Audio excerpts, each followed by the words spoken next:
Gitip жасылам ғой. Ошондо тиги бул Умай Теңир ата ошо Умай кызга үйлөнүп, Умай энеге үйлөнүп, биздин Умай энебизге Теңир ата үйлөнгөн экен.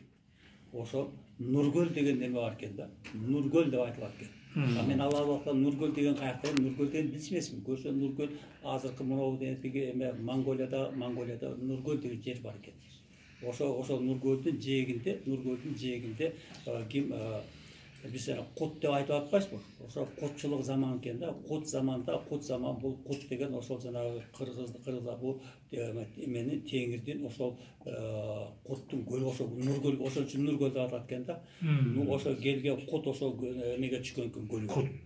Анан ошондо ким биздин Умай энебиз ошондо кичинекей кыз кезинде абдан бир адамдын бир касиети киши деп койдум да. Ошо адамдын эмеси бар экен да, жалгыз кызы.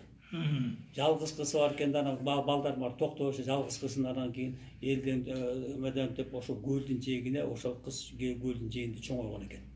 Анан баягы көлгө барат, сууга түшөт, таш менен ойнойт, кум менен ойнойт, сууну кечет.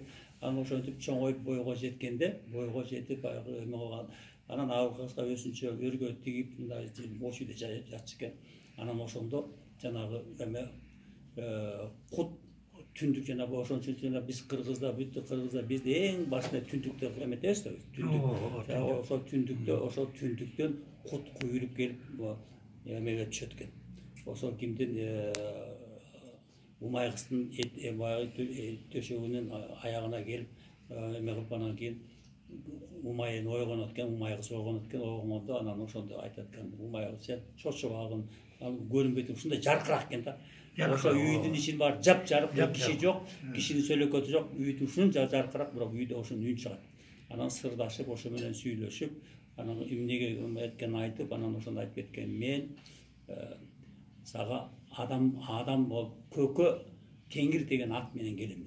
Көкө Теңир деген ат менен келем. Анан кийин ошентип жанагы кайта көлкүлдөп тиги эме менен түндүктөн чыгып кеткен. Анан кийин ошондон кийин Көкө деген ат менен келгенде аны баягы эметип кеткен да, антташып кеткен. Анан ошо менен ким Көкө Теңир жана Умайга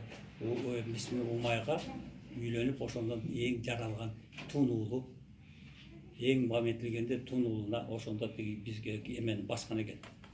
Тиги Көкө Теңир баскан экен.